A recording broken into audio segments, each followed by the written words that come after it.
Published by Web Novel. For Cain, the promised land of the Pokemon world was not the idyllic paradise he had hoped for. Instead, he found himself cast into the depths of darkness, a captive of the nefarious Team Rocket on the infamous Purgatory Island. But even in the darkest of times, fate is not always so cruel as to deny a glimmer of hope. Through a twist of destiny, Cain finds himself back where everything began. Armed with the knowledge and experiences of his previous life, he now has the opportunity to make the most of his second chance and forge his own path in the exciting world of Pokemon. Support me and get early access to chapters. www.patreon.com/JizaTransmigration #regression, time travel #second chance original author. Hibiscus website. https://www.ucanshu.com/b/95449. Jiza Anime and Comics. Notice. I, alas, am but a humble scribe, tasked with the laborious toil of translating and editing this grand tome, a passion project that doth consume mine every waking hour and yet, in its creation, grants me fleeting moments of true fulfillment. The true creator of this tome can be found at the illustriousbook.kidian.com, where the original work doth reside. Beware, dear readers, for this novel shall not be a faithful retelling of the original, as the scribe has taken it upon themselves to make small changes in the quest for improvement of the overall reading experience. Some amongst thee may have laid eyes upon these words in times past, when I, in my boundless ambition, did undertake the task of transcribing a tome under the guise of Pokemon, Dark Rising. But lo, I say unto thee, that those same chapters have undergone a metamorphosis, a re-editing, if thou wilt. And though the thread of the tale doth remain unchanged, I beseech thee, dear friends, to peruse them once more with fresh eyes. And until we meet again, I bid thee farewell and pray the gods of literature shall guide thee in thy journey through these pages. Pokemon, Chronicles of Darkness. Published by Web Novel. For Cain, the promised land of the Pokemon world was not the idyllic paradise he had hoped for. Instead, he found himself cast into the depths of darkness, a captive of the nefarious Team Rocket on the infamous Purgatory Island. But even in the darkest of times, fate is not always so cruel as to deny a glimmer of hope. Through a twist of destiny, Cain finds himself back where everything began. Armed with the knowledge and experiences of his previous life, he now has the opportunity to make the most of his second chance and forge his own path in the exciting world of Pokemon. Support me and get early access to chapters. www.patreon.com/JizaTransmigration #regression, time travel #second chance original author. Hibiscus website. https://www.ucanshu.com/b/95449. Jiza Anime and Comics. Ranks. Pokemon Talent Rank. Red, opening square bracket. Orange. Yellow. Green. Blue. Purple. Black. Pokemon, Association, Trainer Rank. Quasi-Elite, Pokemon is greater than or equal to LV.50. Elite, Pokemon is greater than or equal to LV.60. Advanced Elite, Pokemon is greater than or equal to LV.65. Senior Elite, Pokemon is greater than or equal to LV.70. Elite 4, Pokemon is greater than or equal to LV. Champion, Pokemon is greater than or equal to LV. Known ranks of Team Rocket. Boss, Giovanni. The Three Beasts, Car, Surd, Orm. Senior Executive, Sabrina, Koga, Lieutenant Surge. Executive, Proton, Archer, Ariana, Petrol. Elite Officer, Pokemon is greater than or equal to LV.60. Senior Officer, Pokemon is greater than or equal to LV.50. Officer, Mid-Level, Pokemon is greater than or equal to LV.40. Captain, Junior Officer, Pokemon is greater than or equal to LV.30. Grunts. Prologue, Transmigration. Published by Web Novel. Pokemon, Chronicles of Darkness. For Cain, the promised land of the Pokemon world was not the idyllic paradise he had hoped for. Instead, he found himself cast into the depths of darkness, a captive of the nefarious Team Rocket on the infamous Purgatory Island. But even in the darkest of times, fate is not always so cruel as to deny a glimmer of hope. Through a twist of destiny, Cain finds himself back where everything began. Armed with the knowledge and experiences of his previous life, he now has the opportunity to make the most of his second chance and forge his own path in the exciting world of Pokemon. Support me and get early access to chapters. www.patreon.com/JizaTransmigration #regression, time travel #second chance original author. Hibiscus website. https://www.ucanshu.com/b/95449. Cain sat in his laboratory, surrounded by the gleaming high-tech instruments, the fruits of years of toil and study. He had devoted his life to this pursuit, poring over data and theories with a single-minded determination. And now, finally, as he gazed upon the towering wormhole generator, he knew that all his efforts had brought him to this moment, a moment of destiny. For years he had dreamed of unlocking the secrets of the universe, and with this machine, this beautiful, deadly machine, that dream was about to become a reality. He could feel the weight of history on his shoulders, for if he succeeded in this experiment, he would go down in the annals of science as one of the greatest minds that ever lived. But as he rose from his seat and began to run his final checks on the equipment, he could not shake off a sense of unease, a feeling that something was amiss.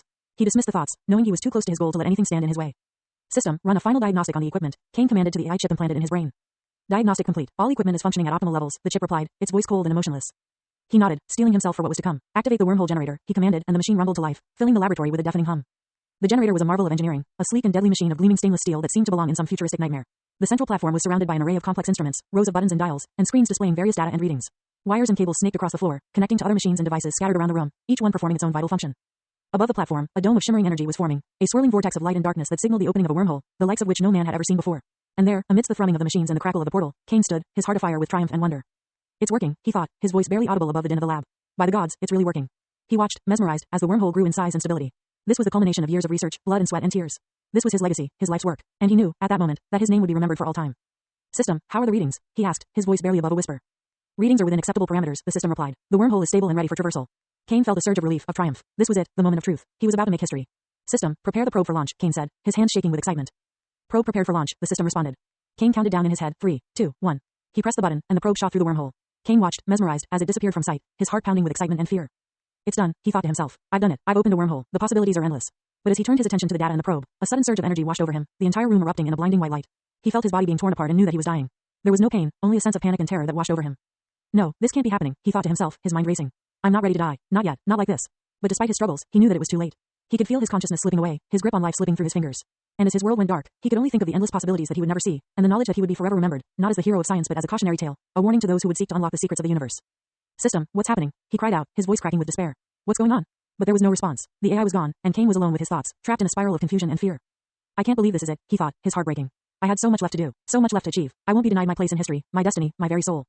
But despite his struggles, he knew that he was at the mercy of forces beyond his control, of the fickle whims of the universe. No, I won't accept this, Kane thought, determination filling him. I won't be cast aside like some discarded toy. I'll find a way out of this darkness, I swear it. And with that, his world went black, swallowed by the void. For a moment, he felt nothing. There was no sensation, no sense of self. He was simply nothing. But then, slowly, he began to feel something. A warmth that spread through his being, a sense of familiarity that he couldn't quite place. He opened his eyes and found himself lying on a cold, hard surface, in a dimly lit alleyway, his eyes adjusting to the darkness. He felt a wave of relief wash over him. He was alive. But then, as he struggled to sit up, his confusion turned to horror as he realized the truth. Wait, this isn't my body, he thought, his mind racing. How is this possible? Kane couldn't believe what he was seeing. He had heard of such things before, of souls that refused to pass on, but he had never believed they were possible. Now, it seemed, he had somehow defied the laws of nature, and he wasn't entirely sure how to feel about that. He had cheated death, but at what cost? He was unsure if this was a blessing or a curse, but one thing was for sure, his journey was far from over. Chapter 1, Regression. Published by web novel. Pokemon, Chronicles of Darkness. For Kane, the promised land of the Pokemon world was not the idyllic paradise he had hoped for. Instead, he found himself cast into the depths of darkness, a captive of the nefarious Team Rocket on the infamous Purgatory Island. But even in the darkest of times, fate is not always so cruel as to deny a glimmer of hope. Through a twist of destiny, Kane finds himself back where everything began. Armed with the knowledge and experiences of his previous life, he now has the opportunity to make the most of his second chance and forge his own path in the exciting world of Pokemon. Support me and get early access to chapters. www.patreon.com/GizaTransmigration #regression, time travel #second chance original author. Hibiscus website. https://www.youcanchew.com/b/95449. The moon cast its pale light upon the small forested island, illuminating the form of a young boy of 15, garbed in rags. His face, thin and sickly, was etched with the marks of hardship, his sunken eyes staring out upon the sea. Beside him, a creature of pitch black feathers stirred, its beady gaze fixing upon the boy. With thoughts as dark and tangled as the forest that surrounded him, the boy reached out a trembling hand to touch the creature, feeling the familiar sensation upon his fingertips. Did I truly travel back in time? Spoke the boy, his voice tinged with confusion. Memories flooded his mind, of a past life as a powerful quasi-elite trainer, rising to fame and renown in the underworld through his affiliation with Team Rocket. But all his skill and cunning could not save him from the trap set by his own comrades during a raid by the Pokemon Association.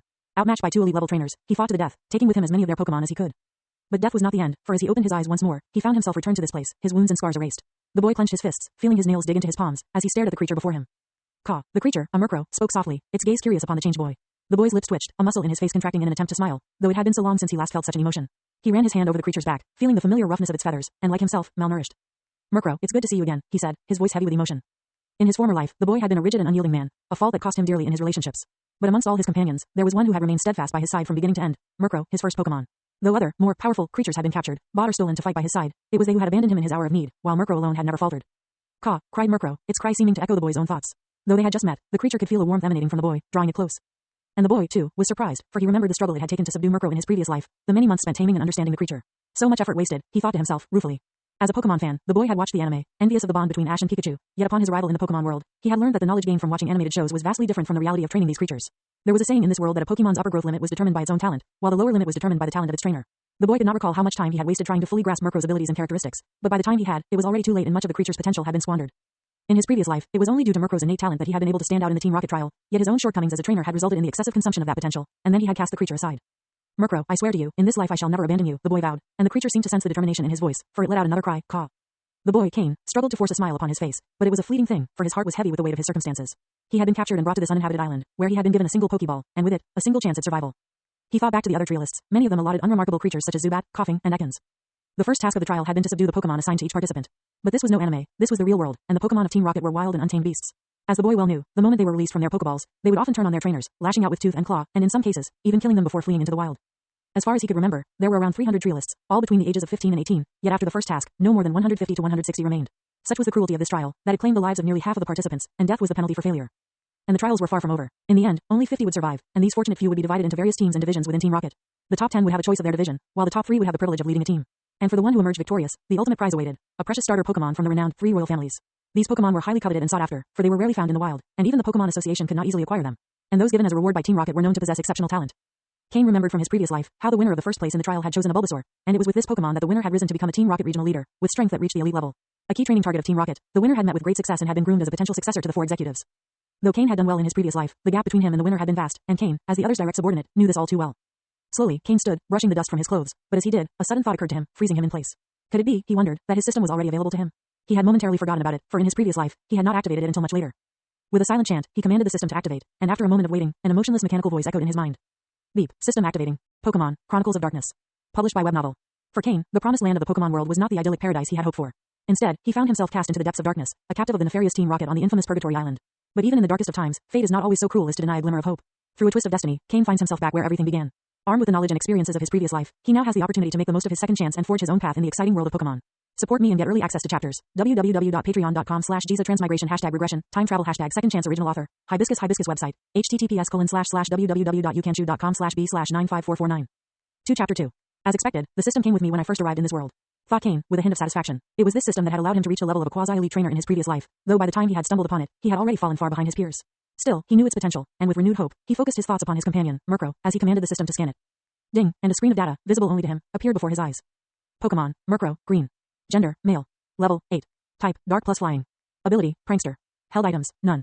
Egg moves, punishment, feigned attack, roost. Basic moves, peck, astonish, pursuit. Top moves, snatch, tailwind. Technical machines, TMs, none. Kane's eyes shone with excitement as he read the detailed information on Murkrow. In his previous life, when he had first activated the system, the screen had been blank, and all this information had been obtained through various means, gathered and sorted into different categories before such a detailed screen had finally appeared. He had accessed almost all the databases of Team Rocket available to him, even those that exceeded his authority, and had risked much to obtain this knowledge. There had been times when he had even hacked into the Pokemon Association database, narrowly avoiding detection. As a civilian trainer, knowledge was of the utmost importance. Only through knowledge could a Pokemon be trained in a targeted manner and its full potential be brought out. So after seeing the detailed information about Murkrow on the system, Kane couldn't help but feel a surge of excitement. To his surprise, all the data stored on the system had been brought back along with him, giving him an invaluable advantage. The green next to the Pokemon's name indicated its talent, and his Murkrow possessed the same green aptitude. The rankings of talents went as red, orange, yellow, green, blue, purple, and black, and green ranked in the middle of them all. But this did not mean that a green aptitude was bad, for most of the Pokemon found in the wild possessed only red or orange aptitudes, with the occasional yellow aptitude Pokemon quickly caught.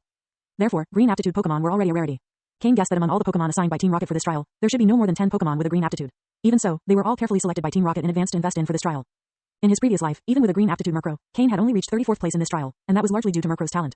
His own abilities as a trainer had not been reflected at all. Taking a deep breath, he allowed himself to calm, for in this life, he would not wallow in weakness.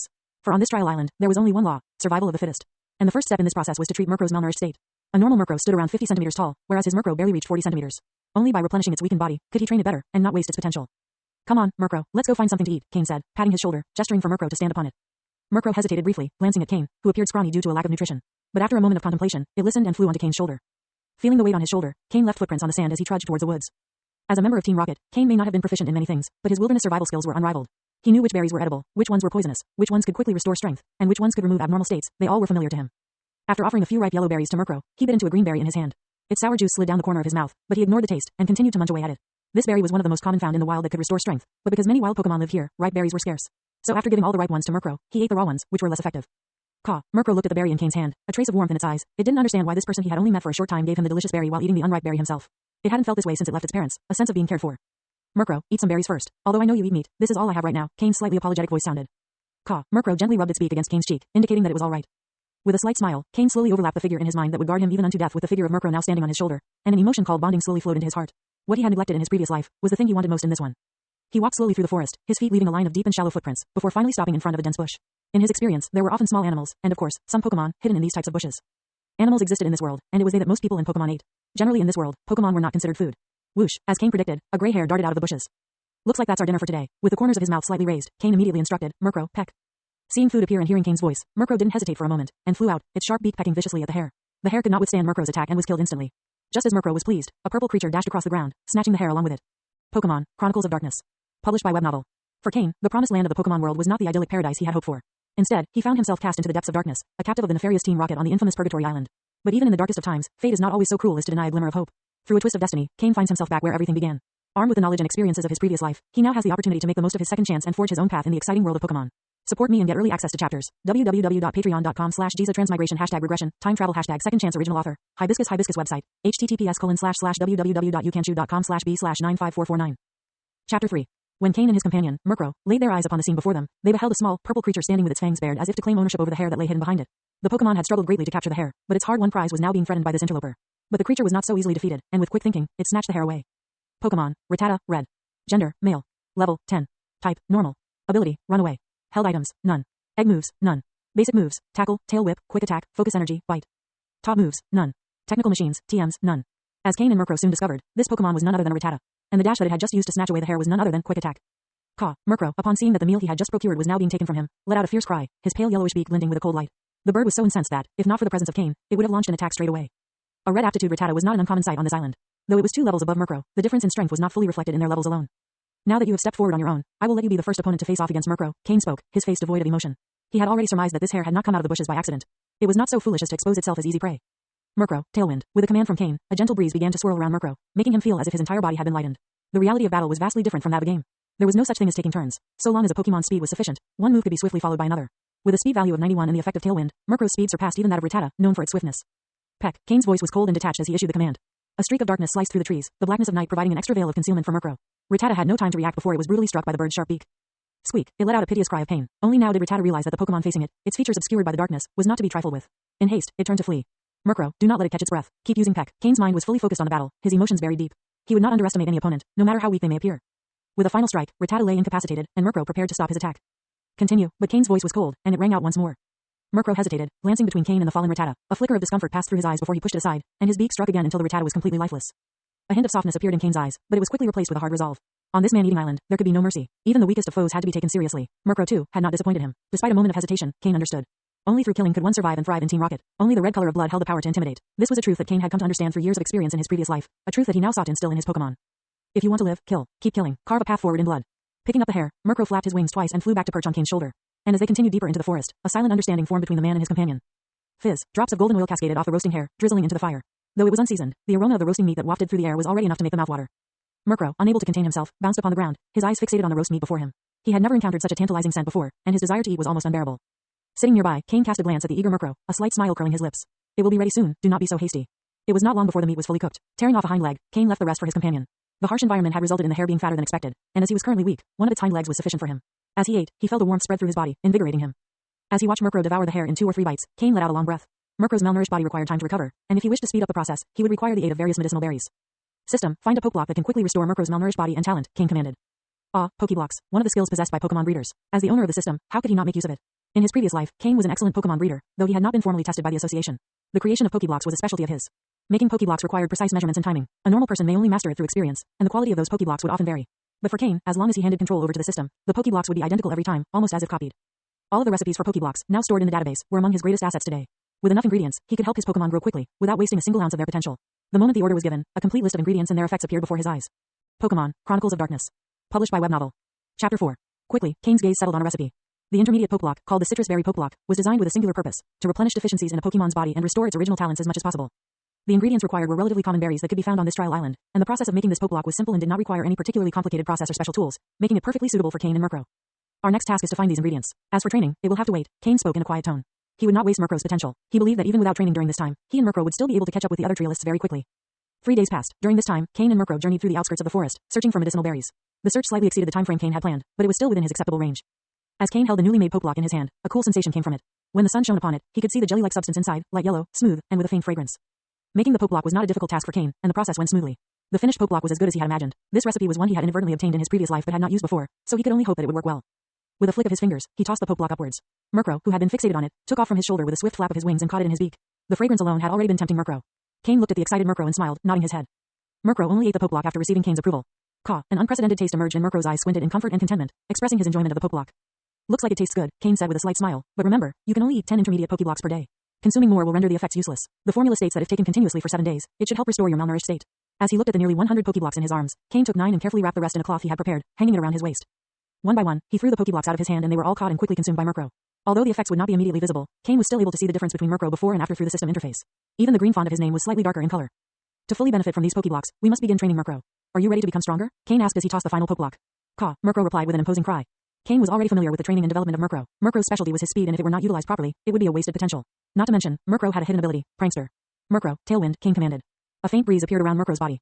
Murkrow felt as if there was an inexhaustible power within him, and the Pokeblock he had just consumed turned into a hot stream flowing through his muscles and bones, becoming a constant source of energy. As the duration of Tailwind ended, the breeze dissipated. Maintain Tailwind so that it only surrounds you, and try to increase the duration, Kane instructed.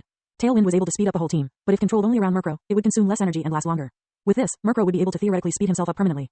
Though Murkrow did not understand why Kane asked this of him, he followed Kane's directions, slowly gathering the airflow around him, trying to keep it under control and keep it up for a longer duration. Caw, Murkrow let out a tired cry as the airflow around him dissipated and all that could be heard was his panting. Remember this state, Kane said, his face expressionless and serious. The goal we're trying to achieve is to be able to keep Tailwind up at all times. Okay, one more time. Tailwind. Tailwind. Again. Again. As the training began, Kane turned into an iron-blooded instructor. With the system, he knew exactly the limits of Murkrow, so he would not overtrain and harm his body nor undertrain and fail to achieve satisfactory results. Another 3 days passed and Murkrow was finally able to keep Tailwind maintained, increasing its duration from 1 minute to 10 minutes, all while perching on Kane's shoulder without affecting him. Though it would have been in Kane's nature to keep training in the forest until the end of the trial, the rules of Team Rocket dictated that each trialist needed to report to base once every week, no matter the situation. Failure to do so would result in points being deducted from their final score. The Team Rocket base, square, was a bleak and hostile place, littered with trialists who wore wary expressions on their faces. For those who had managed to survive thus far, none of them were ignorant of what failure in this trial represented. Kane surveyed the scene with an indifferent gaze, taking note of the small groups that had formed. A hint of disdain tugged at the corners of his lips. Indeed, forming a group was one way to survive, but it all depended on the situation. In the face of life and death, who would truly care for the well-being of others? A group was simply a strong person gathering subordinates to further their own goals. And as for the outcome of the trial, those strong enough need not fear opposition. Each trialist was accompanied by a Pokemon, mostly Zubats, with a few Ekans and coughing scattered among them. After a careful examination, Kane noticed that there were only 3 Murkrows present. Compared to the viciousness of Ekans and the danger of coughing, Zubats were easier to tame. Taming a wild Pokemon was already a difficult task for teenagers, let alone the effort required to tame an Ekans or coughing. It was clear that those who could achieve such a feat were not to be considered weak. After a week in the jungle, the differences between the trialists became increasingly clear. The strong only grew stronger while the weak only grew weaker. After 3 days of training, though Murkrow had not battled much, he had managed to reach level 10. Nevertheless, among the trialists, Kane remained one of the least notable. Silently, he made his way to a corner of the square and leaned his back against a stone pillar. Pokemon, Chronicles of Darkness. Published by web novel. For Kane, the promised land of the Pokemon world was not the idyllic paradise he had hoped for. Instead, he found himself cast into the depths of darkness, a captive of the nefarious Team Rocket on the infamous Purgatory Island. But even in the darkest of times, fate is not always so cruel as to deny a glimmer of hope. Through a twist of destiny, Kane finds himself back where everything began. Armed with the knowledge and experiences of his previous life, he now has the opportunity to make the most of his second chance and forge his own path in the exciting world of Pokemon. Support me and get early access to chapters. www.patreon.com/GizaTransmigration #regression, time travel #second chance original author. Hibiscus website. https://www.youcanchew.com/b/95449. Chapter 5. The square was awash with commotion, but it didn't take long for the noise to subside. From the far end of the square, a figure emerged. He was a towering, imposing man, nearly 2 meters in height, with a cruel cast to his features. He wore a military cap and a bright red R emblazoned on the left breast of his shirt. At his heels marched a pack of 10 Team Rocket grunts, each accompanied by a fearsome Mightyena. But it was the man's companion that caught everyone's eye, a black dog, with 2 curling horns of white bone rising from its head and a tail like a demon's. Kane's eyes narrowed as he took in the sight of this man, and a flicker of light flashed across his eyes as he cast a glance at the Houndoom. Pokemon, Houndoom, green. Gender, male. Level, 28. Type, dark plus fire. Ability, flash fire. Held items, none. Egg moves, Fire Fang, Fire Spin. Basic moves, Inferno, Nasty Plot, Thunder Fang, Leer, Ember, Howl, Smog, Roar, Bite, Odor Sleuth, Beat Up. Top moves, Foul Play. Technical machines, TMs, Hidden Power, Rock, Shadow Ball, Flamethrower.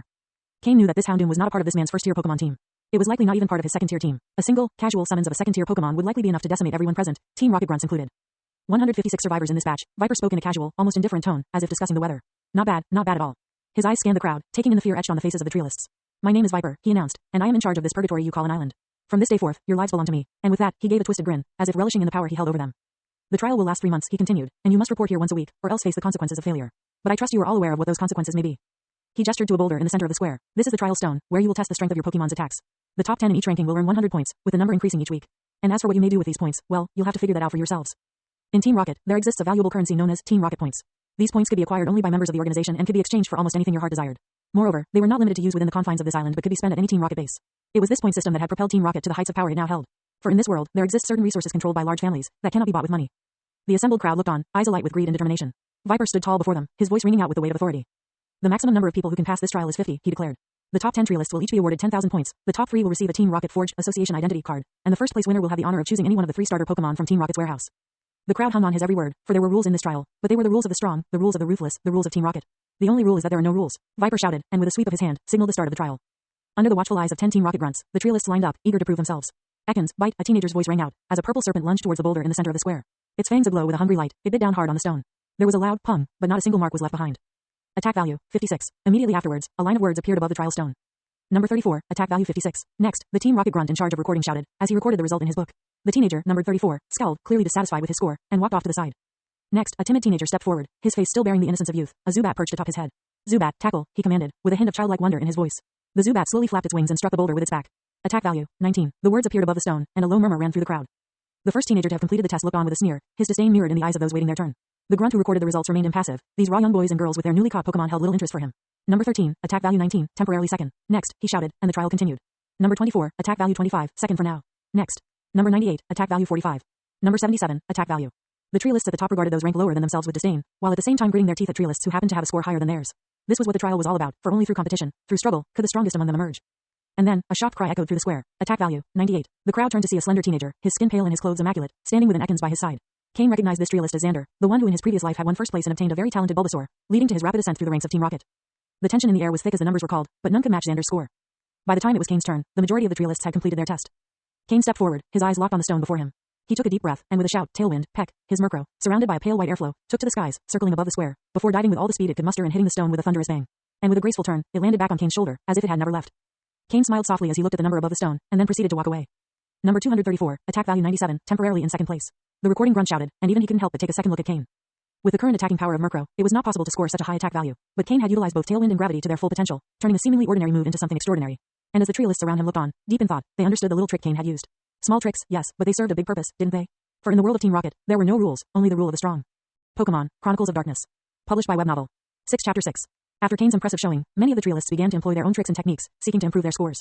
But for Xander, there was little to be impressed in this display. As the final results were tallied, it became clear that Xander and Kane had truly set the standard.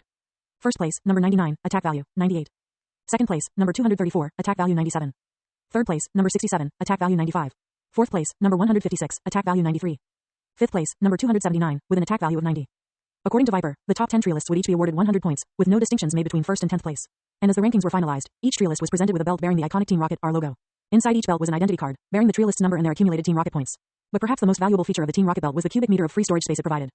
As the other trialists chatted excitedly amongst themselves, Kane made his way directly to the exchange center. As a former member of Team Rocket, he was well acquainted with the variety of goods and services available for exchange. Though he desired many things, he knew that his current point total would not suffice. As he perused the list of available exchanges, Kane couldn't help but roll his eyes at the exorbitant prices. A pseudo-legendary Dratini hatchling, for example, would set him back a staggering 10 million points. And the same went for a pseudo-legendary Larvitar hatchling, though Team Rocket points could buy even the most elusive Pokemon, obtaining them was no easy feat. With only a paltry 100 points to his name, Kane knew that he could not afford to linger on the unattainable items. Instead, he turned his attention to the more attainable offerings, scanning the list of available berries. As he began to exchange his points for each and every type of berry, the exchange staff looked upon him with a mixture of confusion and disdain, no doubt wondering why he would waste his points on such common fare. But to Kane, these berries were of great value. Not only would they save him time in his search for them, but they would also prove useful in the creation of various Pokeblocks, which would aid in the nurturing of Murkrow. As he stuffed his Team Rocket belt with berries, his total points dwindled to a mere 20.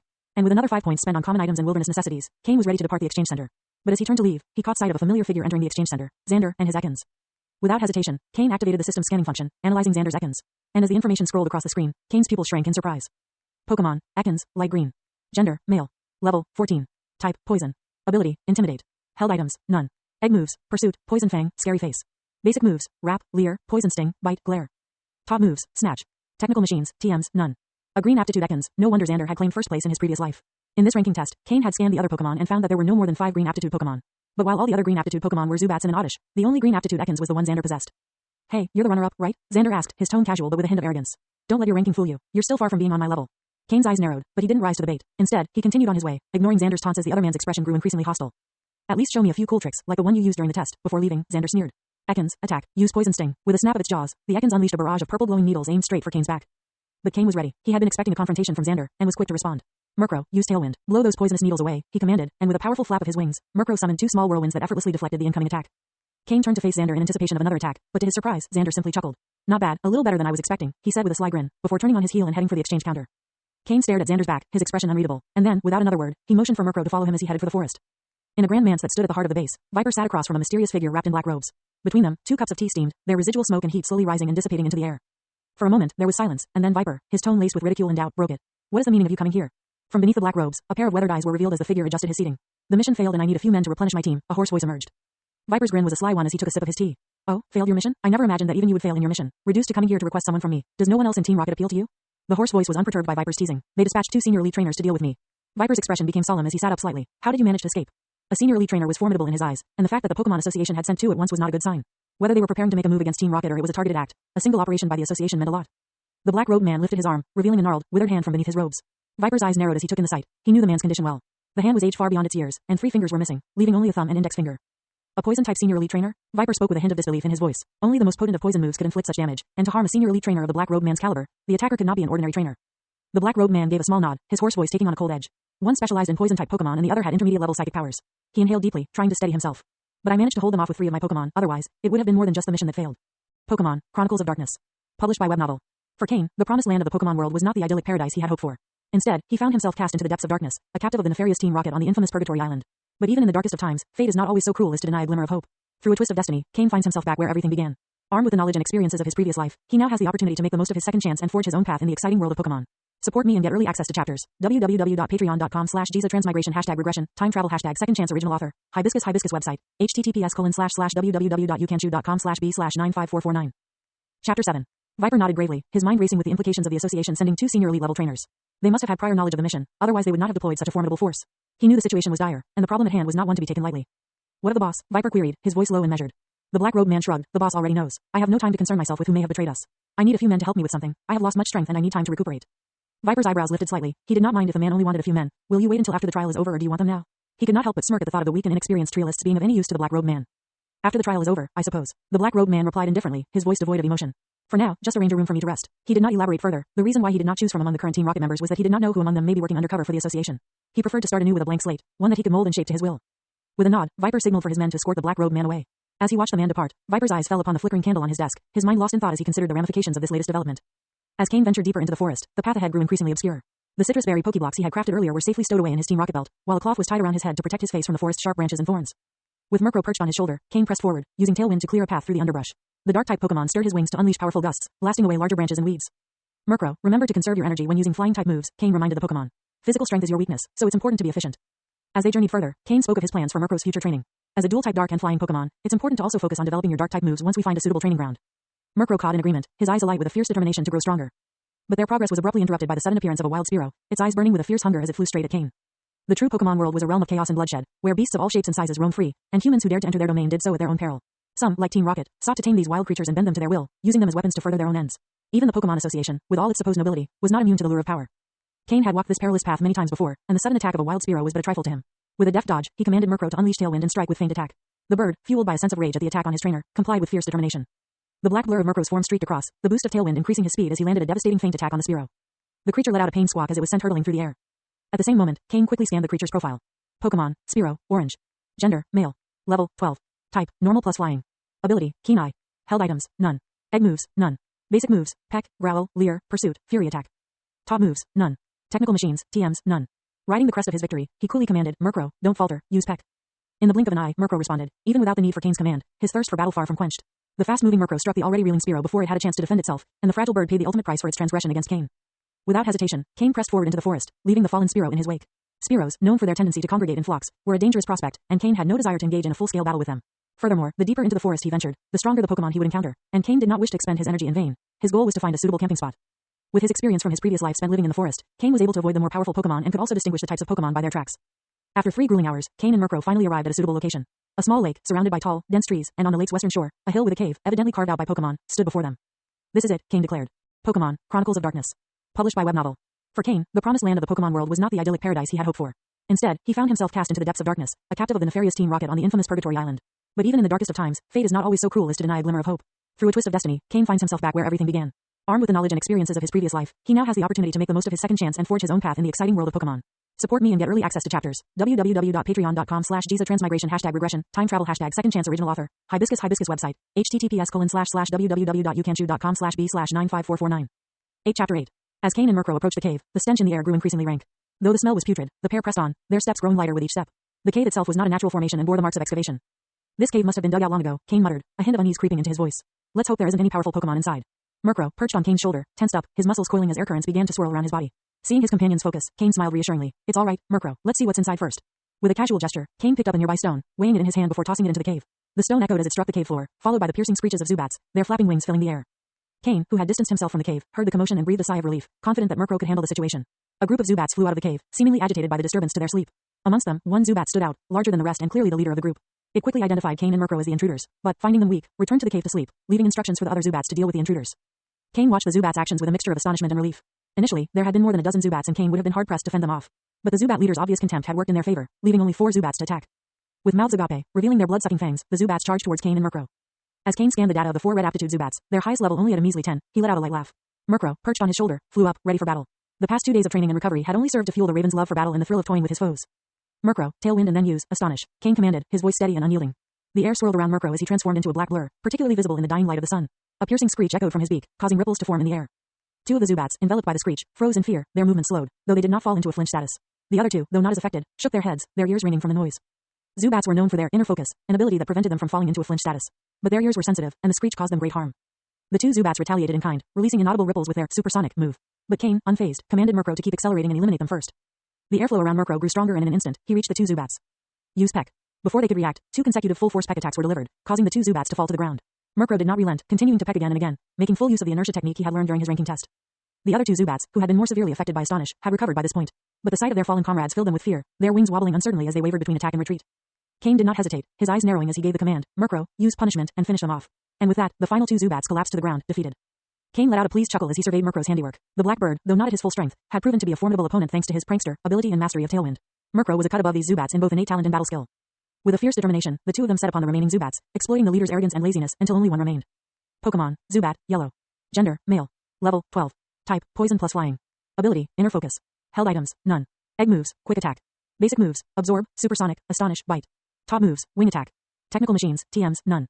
Kane's eyes narrowed as he scanned the data of the yellow aptitude Zubat before him. It was the first time he had seen such a specimen in the wild since his regression. If he had a spare Pokeball, he would not hesitate to capture it for the sake of trading it for resources. But Murkrow was showing signs of fatigue, his wings flapping tiredly in the tailwind he had summoned now but a faint breeze. Kane's frown deepened as he considered giving his companion a rest, but with nightfall approaching, he knew that to linger would be unwise.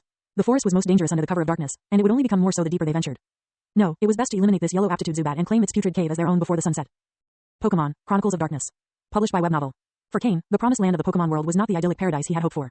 Instead, he found himself cast into the depths of darkness, a captive of the nefarious Team Rocket on the infamous Purgatory Island. But even in the darkest of times, fate is not always so cruel as to deny a glimmer of hope. Through a twist of destiny, Kane finds himself back where everything began. Armed with the knowledge and experiences of his previous life, he now has the opportunity to make the most of his second chance and forge his own path in the exciting world of Pokemon.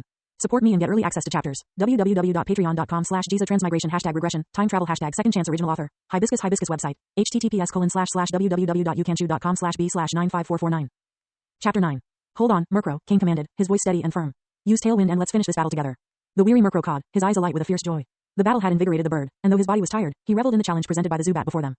Kane smiled, his eyes softening at the sight of Murkrow's battle-hungry nature. He knew that Murkrow would fight until his last breath, and he was proud to have such a fierce companion. The Zubat let out a piercing screech, teeming with lethal purpose. It could sense the vulnerability of the human before it and relished the thought of draining his blood. With a powerful flap of its wings, the Zubat unleashed a dark-type move, Bite, aimed at Kane. But Murkrow was quick to act, using the acceleration from Tailwind to fly in front of Kane and intercept the attack. Kane remained calm, his mind clear and focused. He had faced death before, and he was not afraid to do so again.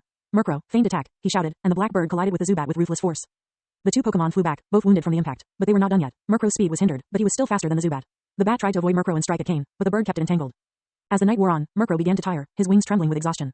The Zubat, too, was drained and in need of fresh blood to replenish its energy. With a fierce determination, the Zubat lunged once more towards Murkrow, its fangs glowing with a bloody light as it unleashed Absorb. But Kane, always the master tactician, bore a sly grin as if he had been waiting for this moment to strike. Murkrow, hold on just a bit longer and use Snatch, he commanded, his voice steady and firm. With a fierce caw, Murkrow summoned a surge of strength from deep within. The Zubat, intent on draining the blood from Murkrow's body, froze in confusion as it felt its own strength draining away. The familiar taste of blood did not pass from its fangs into its body, and the comforting warmth did not return. It was like reaching for a scoop of ice cream on a hot summer day, only to find nothing but empty air. The Zubat, confused and exhausted, stumbled backwards as Murkrow felt a warmth flow through his body, replenishing his strength. Murkrow had used Snatch, a dark-type move that steals the effects of the next status move used by the opponent, in combination with his prankster ability to take effect earlier than Zubat's Absorb. The bat had been caught off guard, and now it was the one on the defensive. Murkrow, use Roost, Kane commanded, his voice filled with urgency as he seized the opportunity presented by the weakened Zubat. The flying-type move, Roost, would allow Murkrow to recover half of his health, stamina for a short duration. Murkrow swiftly landed before Kane, and the earth trembled beneath his feet as a warm stream flowed through his body, nourishing his weary form. As Murkrow regained his strength, Kane looked upon his companion. Use Tailwind, and then use Peck in succession. Finish him off quickly, he shouted. The Zubat, dazed and disoriented, could only watch as the dark-bodied Murkrow appeared before it, his beak glinting in the moonlight as he mercilessly pecked at its body. With each strike, Zubat felt its life draining away, unable to defend itself. With a flurry of pecking attacks, Murkrow finished off the Zubat with a flourish. Caw, with an exuberant cry, Murkrow felt his wings grow stronger, his claws sharper, and his beak more lustrous. Kane watched as Murkrow's level rose from 10 to 11, a small but significant increase in his growth. But with the use of Roost came a price, as Murkrow's body trembled and he fell from the air. But Kane was quick to catch him, aware of the aftermath of the move. The use of Roost could lead to a reduction in the Pokemon's physical strength for a long time or a decrease in level and talent if used too frequently. But with Kane's skill in nurturing and making suitable Pokeblocks, as long as Murkrow didn't use Roost too often, it would not have a lasting impact. The move was reserved for use as a trump card, a last resort in the direst of battles. As Kane trudged through the cave of the now deceased Zubat, the stench of death and decay filling his nostrils, he cradled the exhausted Murkrow close to his chest. He forced himself to endure the discomfort of stepping on the crumbly excrement of the Zubats as he made his way to the deepest part of the cave. Through the pale moonlight filtering in, he could make out the faint scratch marks on the cave walls, signifying a colony of Zubats that had once made this place their home. The original owner of the cave had long since departed, as evidenced by the thick piles of droppings that had accumulated on the ground. The cave stretched on for some 10 meters, and as they reached its depths, the ground beneath their feet grew dry, and the moonlight shining through the cracks in the walls above provided some respite from the darkness. Finding a dry rock to rest upon, Kane sat with Murkrow in his arms, the only comfort he could offer for the night. As the night wore on, Murkrow slowly regained his energy, rubbing his beak affectionately against Kane's hand, feeling the warmth and reassurance of his trainer's presence. In those moments, it was clear to Kane that, no matter the dangers that lay ahead, his Pokemon would always be his loyal companion and best friend. Pokemon, Chronicles of Darkness. Published by web novel. For Kane, the promised land of the Pokemon world was not the idyllic paradise he had hoped for. Instead, he found himself cast into the depths of darkness, a captive of the nefarious Team Rocket on the infamous Purgatory Island. But even in the darkest of times, fate is not always so cruel as to deny a glimmer of hope. Through a twist of destiny, Kane finds himself back where everything began. Armed with the knowledge and experiences of his previous life, he now has the opportunity to make the most of his second chance and forge his own path in the exciting world of Pokemon. Support me and get early access to chapters. www.patreon.com/GizaTransmigration #regression time travel #second chance original author. Hibiscus website. https://www.youcanchew.com/b/95449. Chapter 10. With a weary Murkrow nestled beside him, Kane's thoughts turned to his plans for the future. The first thing on his mind was to continue feeding Murkrow the citrus berry Pokeblocks, which had proven to be incredibly effective. In just 4 days, the malnourished Murkrow had grown to the size of a normal Murkrow, standing nearly 50 centimeters tall. But Kane knew that the changes in Murkrow went far beyond mere physical growth. Through the system's precise scans, it was clear that the Pokemon's strength and speed had improved in leaps and bounds, and his innate talents were starting to flourish once more. Especially after the grueling battle that afternoon, Murkrow's efficiency in absorbing the citrus berry Pokeblocks had increased even further. With just 3 days left, Kane believed that with continued use of the Pokeblocks, Murkrow's original talent would be fully restored. To aid in this process, he would seek out different Pokemon for Murkrow to battle, so that he could familiarize himself with the rhythm of combat and better absorb the effects of the Pokeblocks. As for the direction of Murkrow's training, Kane would focus primarily on speed, utilizing Tailwind as often as possible. Additionally, Murkrow would need to learn some other necessary moves, and those already learned would need to be mastered so they could be used more efficiently in battle. As a dual-type dark and flying Pokemon, Murkrow was not severely restrained by any specific type of Pokemon, and even his 2x weakness against electricity, ice, and fairy was not a concern as those types of Pokemon were virtually non-existent on the trial island. The only thing he had to watch out for were rock-type Pokemon. With the Prankster ability, Murkrow had an edge when it came to using moves, and with the addition of Tailwind, all that was left was for Kane and Murkrow to hone their understanding through battle. As the Citrus Berry Pokeblocks were used up, Kane knew that a different kind of Pokeblock would be needed to accelerate Murkrow's growth. And he had already thought of the perfect solution. The Black Bolt Pokeblock, an intermediate-level Pokeblock specially designed for dark and flying type Pokemon like Murkrow. Made from a combination of two types of berries, the Dark Berry and the Speed Berry, as well as a dozen different supplementary medicinal berries, this Pokeblock was the key to unlocking Murkrow's potential. The Team Rocket points Kane had earned in the first ranking were used to purchase these berries, almost emptying the exchange center's stock. But he knew that as long as they were made, Murkrow would enter a period of rapid improvement. As he lay in the cave, surrounded by the sound of Murkrow's steady breathing and the moonlight filtering through the cracks, Kane felt a wave of exhaustion wash over him and he closed his eyes, drifting off into a deep sleep. When he awoke the next morning, the sun was just beginning to rise, and the chirping of insects and birds filled the air. A ray of sunlight shone in through a crack in the cave, warming Kane's face and waking him from his slumber. Stretching his back and feeling the satisfying crack of his vertebrae, Kane cast his gaze upon Murkrow that had also roused from slumber. A smile spread across his face as he began addressing the avian Pokemon before him. Murkrow, your task for today is a simple one. I need you to flap your wings here until the foul stench that lingers in the cave is gone. Kane had noticed, during their previous battle, that Murkrow had almost used Gust in conjunction with his Tailwind. He was convinced that, with a bit more practice, Murkrow would be able to master both.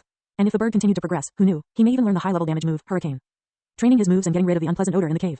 2 birds, 1 stone, Kane thought to himself with a chuckle. Caw, Murkrow nodded vigorously, always eager to carry out Kane's orders. Born in Team Rocket and having never known his parents, he had been subject to poor living conditions, insufficient food, and constant bullying by his peers. But then Kane had come along, the first and only person to treat him with kindness, and Murkrow's feelings for Kane had grown to be more than just the love of a Pokemon for his trainer. It was the dependence of a child on his parents. With a contented nod, Kane reached into his belt storage space and retrieved today's portion of Citrus Berry Pokeblocks. One by one, he tossed them into the air before Murkrow's expectant eyes, and the bird devoured them in quick succession. Hiccup, Murkrow belched, satisfied. He took to the air, flapping his wings with gusto as the whistling wind blew through the cave. Kane, on his part, also set out to work after a quick wash and a bite of dry food. He retrieved a selection of berries, carefully arranging them on top of the rock in front of him. Taking a relatively clean piece of cloth, he meticulously wiped each ingredient before placing them down slowly. The tools for mashing the berries were washed with water from the underground spring that flowed nearby, the clarity and sweetness of which was far superior to the lake water that the surrounding Pokemon drank from. Kane's tools were primitive, wooden basins and pounding sticks, manual impurity separators, compressors and condensers, all crafted with great care and precision.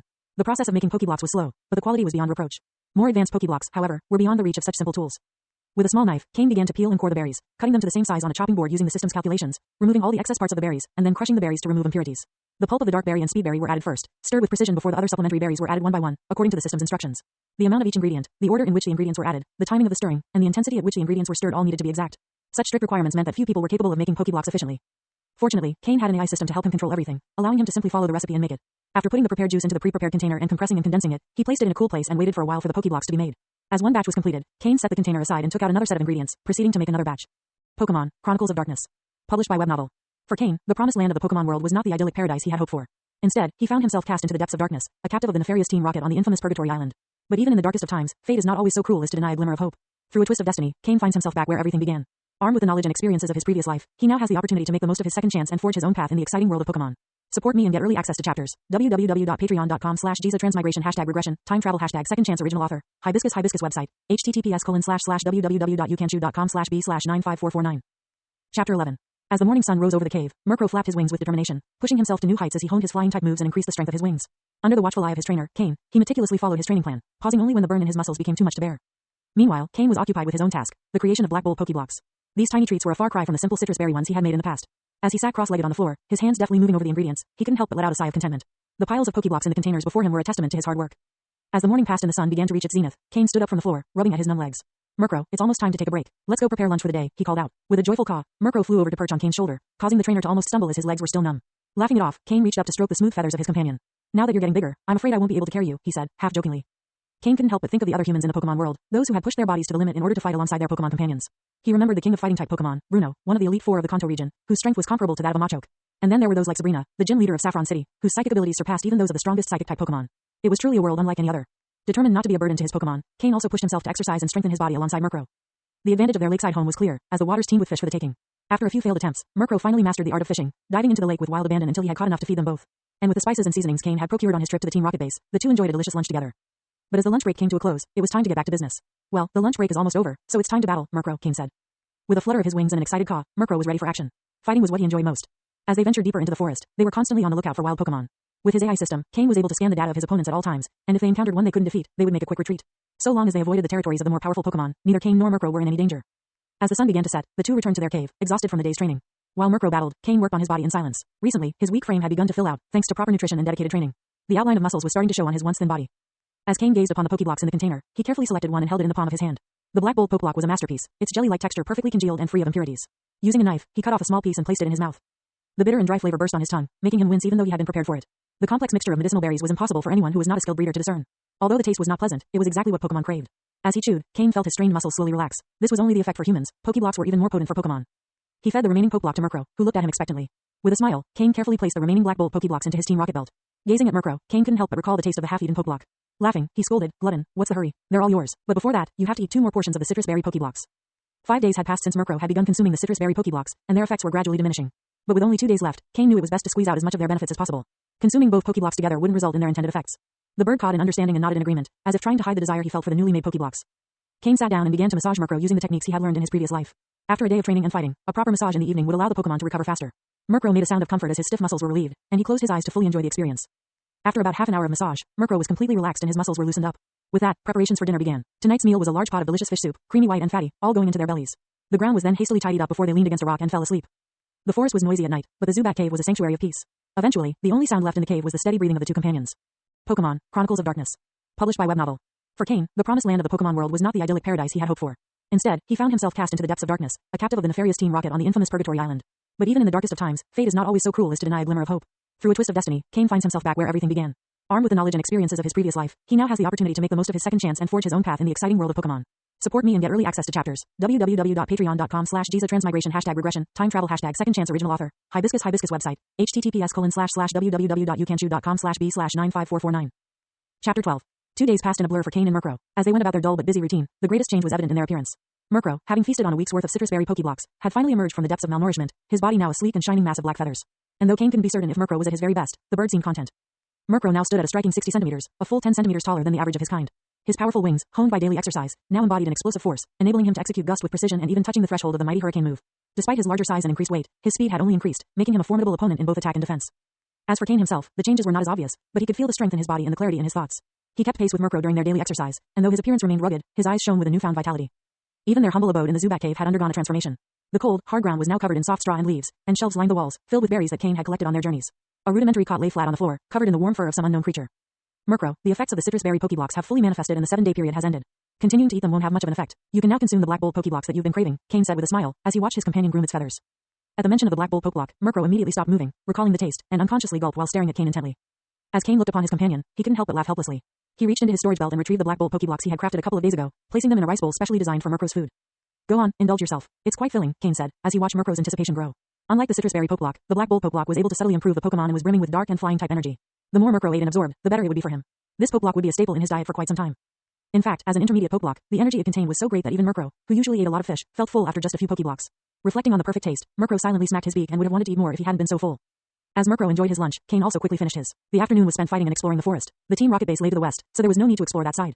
Over the past 2 days, Kane and Murkrow had spent their time traversing the forest to the east, encountering many different Pokemon and learning about several Pokemon groups. They had come across a Spearow flock 8 kilometers away and a Pidgey flock 15 kilometers away, bitter enemies who often fought each other. However, because of their huge numbers, Kane did not dare to interfere. There was also a level 22 Fearow in the Spearow flock and 2 level 21 Pidgeotto in the Pidgey flock, making the two groups very similar in strength. Today's goal was to explore towards the south. With Murkrow's size today, he could no longer stand on Kane's shoulders, so he now hovered above Kane's head, keeping a keen eye on the surrounding area as they ventured forth. Kane was uncertain of the true expanse of Trial Island, but it must have been vast, for in all the days since his departure from Team Rocket's base, he had yet to encounter a single soul. Though, not all of his peers were constantly out and about, like Xander, who only ventured into the forest during the day and returned to the base before sunset. But today, that may be about to change. After wandering 3 kilometers to the south, Kane and Murkrow stumbled upon a trio of treelists, who were resting under a tree after exploring the area together. Murkrow was the first to spot them, and after informing Kane, the two approached the group discreetly. The three were sitting and conversing, with their Pokemon by their side. The chubby teenager in the middle appeared to be the leader of the trio, and his Pokemon, a coughing, stood beside him. There was also a short teenager with an oddish, and finally, a plain-looking youth wearing a green t-shirt, whose Pokemon was a Zubat. Jack, are we headed in the correct direction? The short teenager, Tim, queried, his voice laced with uncertainty. The chubby leader, Jack, glanced at him and grinned. What, you still don't trust me? Disdain was evident in his eyes as he looked down on Tim. How can you say that? We trust you. After all, you achieved a remarkable 10th place finish in the first test. The boy dressed in green, John, exclaimed, quick to offer his praise. Jack's face lit up with satisfaction at John's sycophantic words. HMPH, if it weren't for my coughing not being adept at this type of direct attack, I would have easily secured a higher rank, Jack bragged, his voice ringing with self-assurance. Tim stumbled over his words as he realized the error of his questioning of Jack's leadership. In an effort to make amends, he lavished Jack with praise. You're absolutely right, Jack. With your strength, you'll definitely make it into the top 3 next time. He had been assigned an oddish, a mild-mannered creature with relatively weak combat power at low levels. Moreover, he had little knowledge of how to train it. He knew that his only chance of success in the trials was to align himself with a powerful trainer like Jack. Jack, the self-proclaimed leader of the group, looked on with satisfaction as Tim came around to his way of thinking. He knew that although Tim wasn't strong, he was obedient, making him a valuable asset to have by his side. He pulled out a treasure map he had acquired from the exchange center. As you can see, he said, the Rattata nest we encountered earlier is marked on this map, a sure sign that we're headed in the right direction. Not everyone in the trials had a clear plan like Kane, so Team Rocket had placed a plethora of treasure maps, some real, some fake, at varying prices in the exchange center for those willing to take a gamble. Jack was one such individual, eager to test his luck. Pokemon, Chronicles of Darkness. Published by web novel. For Kane, the promised land of the Pokemon world was not the idyllic paradise he had hoped for. Instead, he found himself cast into the depths of darkness, a captive of the nefarious Team Rocket on the infamous Purgatory Island. But even in the darkest of times, fate is not always so cruel as to deny a glimmer of hope. Through a twist of destiny, Kane finds himself back where everything began. Armed with the knowledge and experiences of his previous life, he now has the opportunity to make the most of his second chance and forge his own path in the exciting world of Pokemon. Support me and get early access to chapters. www.patreon.com/GizaTransmigration #regression, time travel #second chance original author. Hibiscus website. https://www.youcanchew.com/b/95449. 13 Chapter 13. Kane's eyes flickered as he listened to the distant chatter of the treasure hunting trio. He knew that Team Rocket had many maps that led to real treasures, and though he had considered obtaining some for himself, he had decided that berries were of greater value. But never in his wildest dreams did he expect to come across a group of treasure hunters. He remembered Jack and his yellow aptitude coughing, a Pokemon of decent talent but not particularly high level. The other two, however, left little impression on him. But regardless, they had crossed paths in the middle of the wilderness and they were in possession of something that caught Kane's interest, so why not engage in a battle? His mind raced as he prepared for the worst. Jack's coughing would certainly be a formidable opponent, but Kane couldn't tell if it had learned self-destruct. He was too far away to scan its data with his system.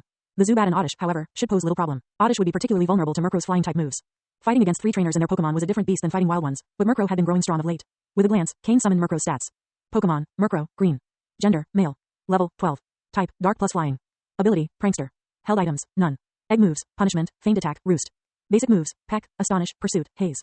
Top moves, snatch, tailwind, gust. Technical machines, TMs, none. After 2 days of intense battle, Murkrow had leveled up and learned 2 new moves, haze and gust. The dense grass in the forest provided excellent cover, and Murkrow stayed close to Kane's back, not daring to make a sound. Kane crept forward, halting when he was less than 5 meters from the treasure hunting trio.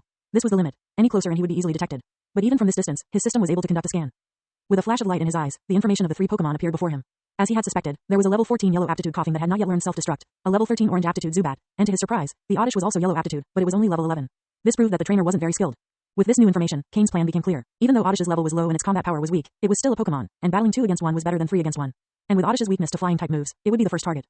Murkrow, activate Tailwind and attack the Oddish directly. Start with Gust, then immediately follow up with Peck. Finish it off fast, Kane whispered to Murkrow, who nodded firmly. After a few days of battle, Kane and Murkrow had developed a silent understanding, and with a little reminder, Murkrow knew exactly what to do. Kane held up 3 fingers, signaling a countdown, and as his fingers closed one by one, a pale white stream of air appeared around Murkrow, his eyes gradually becoming sharper amidst the black and white colors. 1. The last finger fell. Whoosh, Murkrow's wings fiercely flapped, and a strong wind blew through the grass, exposing Kane in the process. Shaking his head with a wry smile, Kane slowly stood up. Murkrow approached the Oddish in an instant, and to the surprise of the trio, sharp-looking wind blades appeared from his wings, targeting none other than the Oddish who was caught in a daze. The treasure hunting trio reacted immediately, tumbling away to escape the range of Murkrow's attack. To Kane's surprise, Jack was the most agile of the 3. As they moved, the coughing and Zubat also reacted and rushed to dodge. 2 powerful blasts of wind arrived in front of Oddish in a flash and slammed into it as it stared dumbfounded. Bang, bang. With 2 loud sounds, Oddish fell to the ground. The impact was so strong that it even caused the ground to sink slightly, a testament to the strength of Murkrow's attack. While everyone was busy dodging, Murkrow, who had finished releasing Gust, closed in sharply and pecked at the Oddish. Coughing, tackle. Zubat, use bite. The 2 teenagers hastily ordered. Murkrow, dodge. Already exposed, Kane certainly wouldn't hide anymore, and seeing the 2 give the order to attack, he hurriedly told Murkrow to dodge. Murkrow quickly got up and narrowly avoided the 2 Pokemon's attack. Although he did not manage to kill the Oddish, it was already on the verge of death. Oddish, Tim screamed. He was worried but didn't dare to approach. His weak body would not be able to block a single attack from Murkrow. Jack glanced at the short youth who was sitting on the ground crying and sneered. Taking a clear look at who it was that had sneaked up on them, both Jack and John frowned. They recognized Kane. After all, he had gotten second place in the first test. It's you, Jack spat, his expression cold. Kane simply smiled, not deigning to respond. Don't think you're something special, just because you managed to cheat your way to second place. And now you resort to sneaking around and ambushing us, Jack jeered, but his subtle gestures betrayed his true intentions as he signaled for John to launch an attack. John, quick on the uptake, shouted, Zubat, close in on him, wing attack. Coughing, smog. Murkrow, Gust, blow away the smog. Kane responded calmly, his presence steady and unwavering. Under Kane's influence, Murkrow remained composed as well. The Zubat faced Murkrow's Gust head on and took direct damage while quickly closing in on him, its one wing emitting a faint glow as it swung towards Murkrow. The smog was blown away by Gust, but during this time, the coughing was also rapidly approaching. Struck by Zubat's wing attack, Murkrow was sent flying backwards a few meters. Though injured, his physique was strong enough to not affect his combat abilities. Coughing, tackle, Jack shouted, sensing an opportunity. Murkrow, dodge, Kane commanded, his expression unchanged. Go for Zubat, feigned attack. With lightning speed, Murkrow dodged Coughing's attack and closed in on Zubat. Get out of the way, Zubat, John shouted in alarm as he saw Murkrow quickly approaching. Unfortunately, feigned attack was guaranteed to hit. Bang, Murkrow's sharp beak viciously hit the Zubat. After that one attack, Murkrow made a quick retreat. Pokemon, Chronicles of Darkness. Published by web novel. For Kane, the promised land of the Pokemon world was not the idyllic paradise he had hoped for. Instead, he found himself cast into the depths of darkness, a captive of the nefarious Team Rocket on the infamous Purgatory Island. But even in the darkest of times, fate is not always so cruel as to deny a glimmer of hope. Through a twist of destiny, Kane finds himself back where everything began. Armed with the knowledge and experiences of his previous life, he now has the opportunity to make the most of his second chance and forge his own path in the exciting world of Pokemon. Support me and get early access to chapters. www.patreon.com/GizaTransmigration #regression, time travel #second chance original author. Hibiscus website. https://www.youcanchew.com/b/95449. Chapter 14. Murkrow repeated his pattern of attack with precision and agility, deftly evading the attacks of the coughing and focusing his assault on the Zubat. It was not long before the Zubat too fell in battle, leaving the slower coughing as nothing more than an afterthought. Kane, his cold smile playing at his lips, looked on with satisfaction as the Zubat was vanquished. Jack, the rotund trainer, grit his teeth in determination to fight Murkrow, but to no avail, as not a single feather was touched. John, gazing upon his fallen Zubat, grimaced in despair, unsure of what to do next. Idiots, Jack bellowed, his thick neck reddening with anger. Can you two stop gawking over there? He's all alone, go and get him. Are you waiting to be killed? The consequences for the 3 of them would be dire if the coughing were to fall as well, and Jack's forehead was slick with sweat at the thought. His words spurred John into action, who pulled a dagger from his storage belt and held it tightly in his hand. Even Tim, who had been sitting dazed on the ground, stood up tremblingly, his eyes red with determination. Together, the two of them charged towards Kane. But Kane's expression remained unchanged, his past as a member of Team Rocket having hardened him to the violence before him. Despite his current physical weakness, his training in combat techniques made quick work of the two teens before him. Murkrow, he commanded his companion, let's take care of that chubby trainer first. With a fierce caw, Murkrow raised his wings and swooped down upon Jack, his sharp claws slicing through the trainer's throat without hesitation. Jack desperately grasped at his neck, attempting to speak, but no words came out as his body went limp and crumpled to the ground. Soon after, Coughing also succumbed to Murkrow's relentless onslaught, resulting in all three of the opposing Pokémon being defeated. Kane was indifferent to the pleading gazes of the three before him, for he had long ago learned that the world was not a kind one. Survival was a battle, and to show mercy to one's enemies was to ensure one's own demise. In this test of strength, only the strongest would emerge victorious. With practiced ease, Kane deftly unbuckled the storage belts of the trio and led Murkrow away from the scene. The stench of blood would soon attract the wild Pokémon of the forest, and the fallen bodies would serve as sustenance for their hunger. After wandering for an indeterminate amount of time, Kane and Murkrow sat beneath a tree. Kane offered his companion a few Black Bolt Pokéblocks to restore his strength before emptying the contents of the three belts onto the ground. There was little of value among the items, but Kane pocketed a dagger, some food, and other necessities for surviving in the wilderness. What caught Kane's attention, however, was a bottle of healing spray in the possession of a youth dressed in green. He could only assume it was obtained through looting, but it was a useful find nonetheless. As he examined the tattered treasure map in his hand, Kane couldn't help but feel a sense of disappointment. The map, left behind by Team Rocket as a reward for newcomers, was poorly drawn and the written instructions were barely legible. But the trio had mentioned that the treasure was located due south of the cave, and according to the map, it lay within the Caterpie territory, beyond the Rattata and Weedle territories. The chubby teenager had claimed they had already passed through the Rattata territory, leaving only one more hurdle to overcome before reaching the treasure. As Kane and Murkrow ventured deeper into the forest, they soon found themselves approaching the Weedle territory. Compared to the Caterpie territory where the treasure was said to be buried, the Weedle territory was far more treacherous. Bug-type Pokémon grow at an alarming rate, Kane muttered, so we must be careful. There are sure to be Beedrills here, and they're a force to be reckoned with. For it was not their strength alone that made the Beedrill so feared, but their collective consciousness, which meant that if one were to cross them, the entire hive would turn against the offender. And their intolerance for outsiders was legendary, leading to swift and merciless attacks. Let's hope there are fewer Beedrill here, or else we'll have to take a detour, Kane said with a bitter smile, imagining the prospect of facing a swarm of vicious insects. The rough map in his possession offered little guidance, and taking a detour could lead to unknown dangers, rivers to be crossed, powerful Pokémon to be encountered. Known dangers were preferable to the unknown. With a dagger in hand, Kane ventured deeper into the forest, cutting away thorns and branches as Murkrow silently flew overhead. They had traveled for several kilometers since their battle with the trio. As they entered the Weedle territory, both Kane and Murkrow kept their movements and noise to a minimum, hoping to avoid alerting the Beedrill that were known to reside there. As they progressed, Kane was relieved to find that they had not yet encountered any Weedles, Kakunas, or Beedrills. But that relief was short-lived as they came upon a dense forest ahead of them, the trees thick with golden cocoons hanging from them. The greenery was dotted with these golden clusters, and a deep sense of unease washed over Kane. Pausing to take in the sight, Kane observed the area carefully. It was a relief that there was no Beedrill in sight, but the Kakunas couldn't be underestimated. They could evolve into Beedrills at the slightest provocation, and the sheer number of them made Murkrow uneasy. Moving with even greater caution, it took 2 hours for them to pass through the Weedle territory. But Kane knew that it wouldn't be long before this area was overrun by Beedrills, and according to their characteristics, it would soon become one of the most powerful groups in the forest. Pokémon, Chronicles of Darkness. Published by web novel. For Kane, the promised land of the Pokémon world was not the idyllic paradise he had hoped for. Instead, he found himself cast into the depths of darkness, a captive of the nefarious Team Rocket on the infamous Purgatory Island. But even in the darkest of times, fate is not always so cruel as to deny a glimmer of hope. Through a twist of destiny, Kane finds himself back where everything began. Armed with the knowledge and experiences of his previous life, he now has the opportunity to make the most of his second chance and forge his own path in the exciting world of Pokémon. Support me and get early access to chapters. www.patreon.com/GizaTransmigration #regression, time travel #second chance original author. Hibiscus website. https://www.youcanchew.com/b/95449. Chapter 15. Kane delicately brushed away the droplets of sweat that had gathered on his forehead, a result of his mounting anxiety. The thought of the Kakunas, peaceful as they may seem, suddenly morphing into the aggressive Beedrills mid-journey was a terrifying one. Even if they were able to flee, the chances of sustaining a serious injury were alarmingly high. And if they were to be poisoned, their chances of survival without an antidote were slim at best. But finally, they emerged from the Kakuna forest, and the air felt fresher on their faces. Murkrow, who had been repressed for so long, soared wildly through the sky. Next on their journey was the Caterpie's territory, and judging by the situation in the Weedle's territory, it too had probably become a Metapod forest. But compared to the Kakunas, Metapods were relatively docile Pokémon. As long as Kane and Murkrow didn't take the initiative to attack, there was little danger. Even in their evolved form as Butterfree, their gentle disposition would remain unchanged. With a glance at the map to make sure they were on the right path, Kane was finally able to straighten up and relax. Murkrow flew through the air like a bird that had just been released from its cage, and it seemed he wouldn't stop anytime soon. As the sun set in the west, shadows intertwined across the ground. In the Caterpie's territory, Kane passed by a Metapod quietly waiting to break out of its cocoon and become a Butterfree. Finally, they reached the small hill marked on the map. At the top of the hill was a large, thick tree, and the treasure was supposedly buried near it. But to Kane's surprise, a Pokémon with 2 large horns on its head was crouching near the tree, moving around as if it was searching for something. Kane waved his hand into the sky, signaling Murkrow to come down. Seeing Kane's beckoning, Murkrow immediately stopped hovering and quickly glided towards him. Together, they headed straight for the small hill, and when they were 5 meters away, Kane used his system to scan the data of the Pokémon in front of them. Pokémon, Pinsir, Orange. Gender, Female. Level, 18. Type, Bug. Ability, Hypercutter. Held items, Resin. Egg moves, Faint. Basic moves, Clamp, Focus Energy, Bind, Seismic Toss, Harden, Revenge, Vital Throw. Top moves, Bug Bite. Technical machines, TMs, none. Kane's eyes narrowed as he studied the data of the Pinsir before him. He was intimately familiar with this Pokémon, as he had once owned a green aptitude Pinsir in his previous life. It had possessed the coveted Moxie ability and served as the main attacker on his team. With a formidable attack value of 125, a sturdy defense value of 100, and an alarming speed value of 85, it would have been highly sought after if not for its weak growth potential and inability to evolve. Pinsir, even now, was known as a formidable opponent for trainers, particularly those just starting out. Its violent temper and tendency to attack anyone who came near it made it a force to be reckoned with. Its large horns were deadly weapons, and once ensnared by them, escape was impossible. The Pinsir before Kane was level 18 and, while it possessed an orange aptitude, it was arguably the strongest opponent he and Murkrow had encountered thus far. This hill was clearly its territory, and if Kane desired to claim the treasure, he would have to confront it. Murkrow, be careful not to get caught by its horns later, Kane warned seriously. Thankfully, Murkrow was a dark and flying type Pokémon, and flying type moves were able to deal twice as much damage to Pinsir.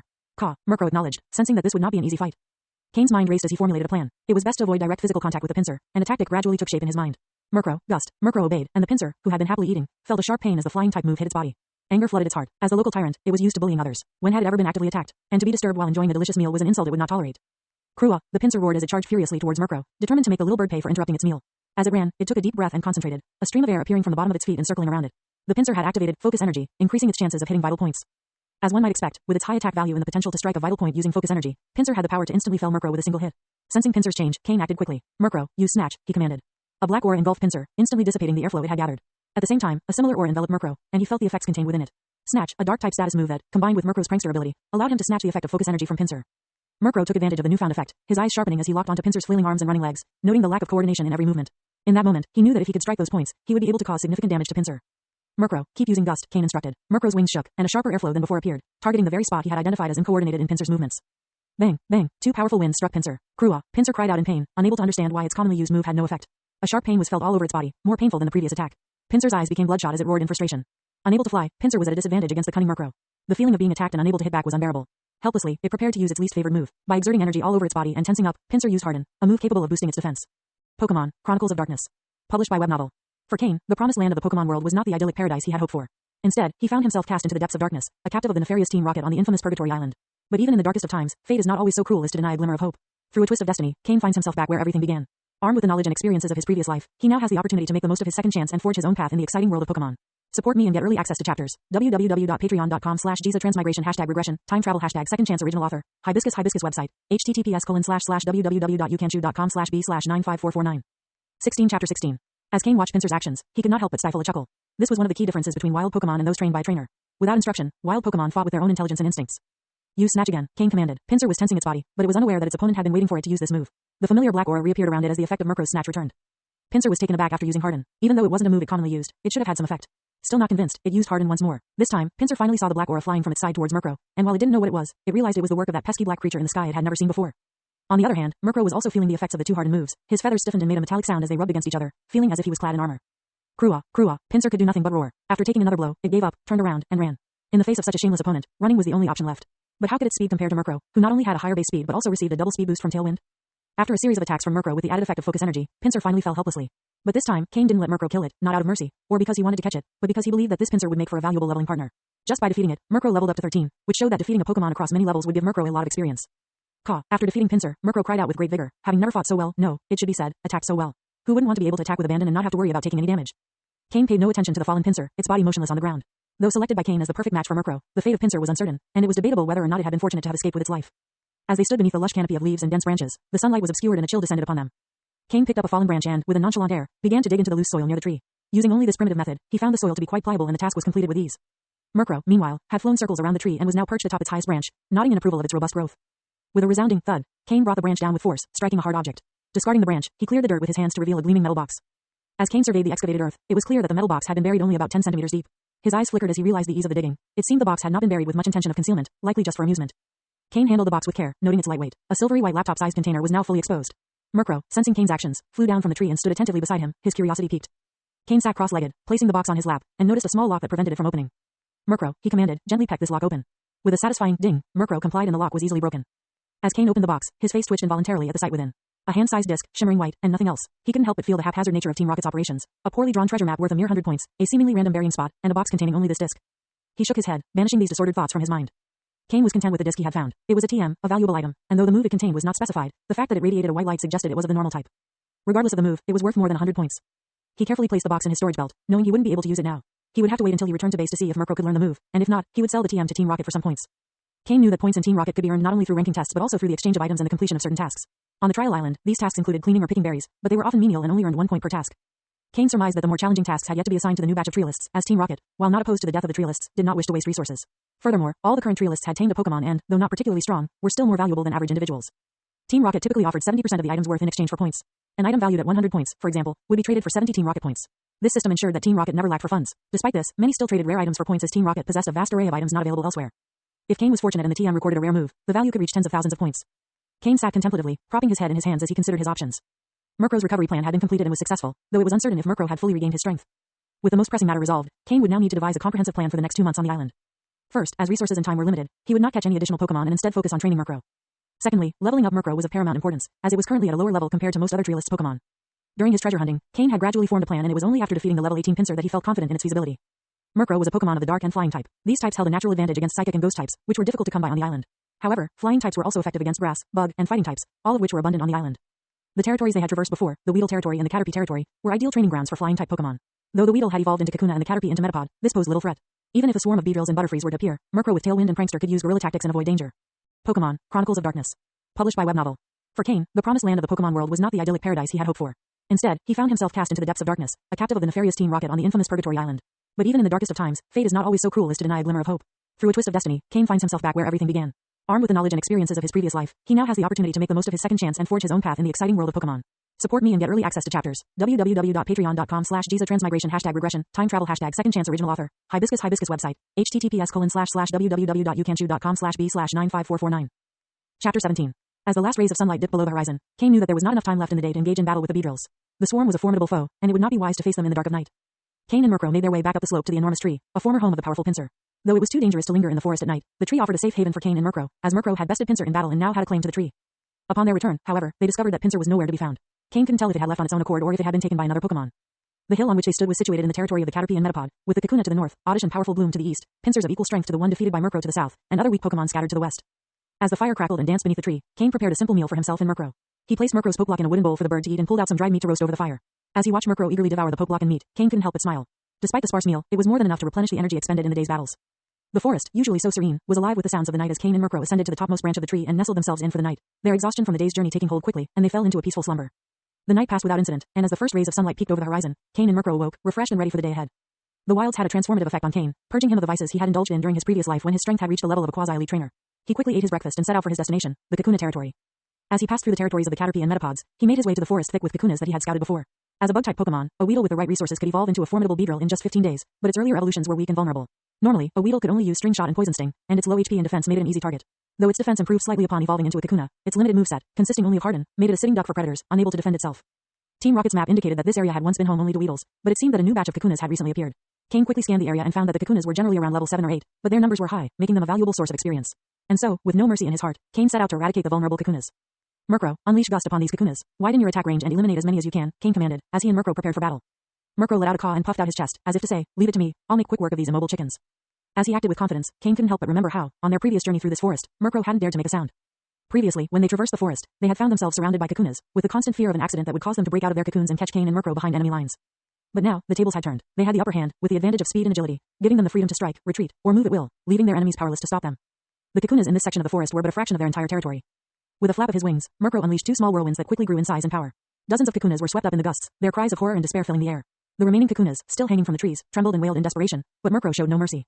Without hesitation, Murkrow unleashed two more whirlwinds, decimating the remaining Kakunas. Kane watched with satisfaction as his companion displayed his prowess, but the task ahead was daunting. This was just the beginning of the battle. Buzz, buzz, buzz. The familiar sound of bees filled the air and Kane's expression grew grim. Could it be that his calculations had been off and a swarm of Beedrills had already evolved in the heart of this territory? If so, his plans would be thwarted. But relief washed over him as a small group of Beedrills came into view, no more than 5 in number. Though still a formidable foe, it was a manageable number. Kane was no stranger to Beedrills, having encountered them in his previous life, in anime, and in the games he had played on Earth. He had always considered them to be average Pokemon, their strength lying in their numbers. But that all changed when he met Giovanni's Beedrill. With resources that most could only dream of, Giovanni had invested heavily in his Beedrill, turning it into a formidable opponent. Kane remembered reading in the manga how Giovanni's Beedrill had defeated Johto champion Lance's Dragonite. On one side was a common, if not below average, bug-type Pokemon, and on the other, a pseudo-legendary. Though Giovanni's resources played a part, it was clear that Beedrill had untapped potential. Kane's thoughts drifted to Mega Beedrill, with its adaptability ability, super high attack power, and lightning-fast speed. It was a true force to be reckoned with. Pokemon, Chronicles of Darkness. Published by web novel. For Kane, the promised land of the Pokemon world was not the idyllic paradise he had hoped for. Instead, he found himself cast into the depths of darkness, a captive of the nefarious Team Rocket on the infamous Purgatory Island. But even in the darkest of times, fate is not always so cruel as to deny a glimmer of hope. Through a twist of destiny, Kane finds himself back where everything began. Armed with the knowledge and experiences of his previous life, he now has the opportunity to make the most of his second chance and forge his own path in the exciting world of Pokemon. Support me and get early access to chapters. www.patreon.com/GizaTransmigration #regression, time travel #second chance original author. Hibiscus website. https://www.youcanchew.com/b/95449. Chapter 18. As young trainers embark on their journey through the magical world of Pokemon, many find themselves in search of the perfect starter companion. For those without connections to the prestigious Pokemon Association or the means to obtain one of the coveted Starter 3 Pokemon, the Beedrill presents an enticing option. This swift and tenacious creature can be easily caught and trained in a matter of weeks, making it a godsend for civilian trainers who make up the majority of the trainer population. With its rapid growth rate and combat prowess, the Beedrill is often the first choice for those without a trainer in their family. But for those with more exceptional means, the Beedrill may not be the most desirable companion. As one strives to become a master trainer like Giovanni, the pursuit of a pseudo-legendary Pokemon with greater potential may be more worthwhile. Kane, a trainer who had once hoped to raise a beedrill, found that while it was possible to train one to average strength quickly, achieving greater strength proved to be a difficult task, and the beedrill's short lifespan made it all the more challenging. Not everyone has the resources and determination like Giovanni to fully train a beedrill to its full potential. But while beedrill may not be the most powerful of Pokemon, it still has some worth as a transitional Pokemon, particularly with the possibility of mega evolution on the horizon. However, that was a matter for another time. As Kane and Murkrow found themselves facing a swarm of beedrills, they knew they had to act fast. Utilizing his system, Kane scanned the approaching creatures, noting their nearly identical stats. Pokemon, Beedrill, Red. Gender, Male. Level, 14. Type, Bug plus Poison. Ability, Swarm. Held items, none. Egg moves, none. Basic moves, Twineedle, Fury Attack, Rage. Top moves, none. Technical machines, TMs, none. Murkrow, Astonish. Kane shouted as the 5 beedrills descended upon them in a frenzy of rage. With a single command, Murkrow let loose a piercing caw, aimed directly at the attacking insects. The sound waves hit the beedrills with such force that 2 of them flinched, their trembling bodies revealing the terror they felt inside. As the other 3 beedrills charged forward, their massive needles glowing with a lavender light, indicating the use of Twineedle, Kane quickly shouted out more commands. Use Gust on those 3 beedrills in front of you, Murkrow. Finish them off first. With a fierce determination, Murkrow's wings trembled as he harnessed his flying-type energy, his mastery of Gust now allowing for a significantly faster release. A white whirlwind emerged with a flick of his wings, engulfing the 3 beedrills in an instant. The bug-type Pokemon, with a 2x weakness against flying types, were instantly propelled by the whirlwind and sent spinning through the air. Gust dealt significant damage to the beedrills, 2 of them collapsing on the ground, unable to fight any longer, while the last one hung on by a thread. As the 2 beedrills from earlier recovered from their flinch status, Kane couldn't help but feel a sense of pride. Murkrow's green talent was evident, becoming more adept at controlling energy, resulting in the power of Gust getting stronger with each passing day. Use Peck to get rid of the remaining one, then use Gust to finish the other 2. Kane commanded as Murkrow soared across the sky, leaving a trail of black light in his wake. The experienced bird was already well versed in maintaining tailwind and continued to do so, even without Kane's command. With a sharp bang, Murkrow's white beak radiated a soft glow as he pecked at the beedrill, who could not escape its fate and fell to the ground. Without hesitation, Murkrow flew towards the remaining 2 beedrills, who froze in place, fear still etched in their hearts. Gathering his flying-type energy at a faster pace than before, another white whirlwind erupted, immediately whistling as Murkrow flew towards the beedrills. Whoosh! The violent wind battered the beedrills mercilessly, as they dropped to the ground, unmoving. As Murkrow gracefully landed in front of Kane, it was clear that the battle was won, with not a single Kakuna or beedrill remaining in this section of the forest. The eerie silence was suddenly interrupted by the ominous buzz, buzz, buzz of numerous beedrills emanating from all corners of the forest. The sheer sound was enough to send shivers down one's spine. The beedrills, united as they were, would drop everything and come immediately when one of their own was bullied. Kane knew that it was best to retreat, as the noise was much louder than before and there were at least a few dozen of them. As the vast swarm of beedrills descended upon the scene, their anger was palpable as they surveyed the gruesome sight before them. Corpses of their fellow Kakunas and beedrills lay scattered about the ground, creating a chaotic and grisly scene. The beedrills flew around in frenzy, their rage directed at finding the perpetrator responsible for this massacre. Buzz! A sudden, commanding voice cut through the chaos of the beedrill colony, as a scowling, huge beedrill emerged from the throngs. With a single command, the entire swarm fell silent, listening intently to the words of their leader. And, with its guidance, the beedrills disappeared into the forest in a perfectly orchestrated formation. Had Kane still been present, he would have been able to witness the true power of leadership embodied in this beedrill. This towering insect was not only larger than its counterparts but also possessed a commanding presence that radiated authority. It was clear that the beedrill's size was a reflection of its status as the leader of the colony, rather than the cause of it. Meanwhile, Kane had retreated with Murkrow, returning to the Metapod territory. As they journeyed, Kane took out Black Bolt Pokeblocks from his storage belt, feeding them to Murkrow, even though the bird had not sustained any damage and was not exhausted. For Kane, it was important that Murkrow stayed in peak form and was ready to face any crisis that may arise. Murkrow eagerly consumed the Black Bolt Pokeblocks and as a result, traces of dark and flying type energy intertwined in his body. Murkrow, being more proficient in using flying type energy, was able to absorb the energy in the Black Bolt Pokeblock more effectively. Additionally, he had a natural inclination towards dark type energy, thus, with every breath, Murkrow's body seamlessly absorbed energy that was invisible to the naked eye. The benefits of the Pokeblock were becoming increasingly apparent. Unlike other Pokemon that took longer to recover after a battle, Murkrow was able to recover almost instantly.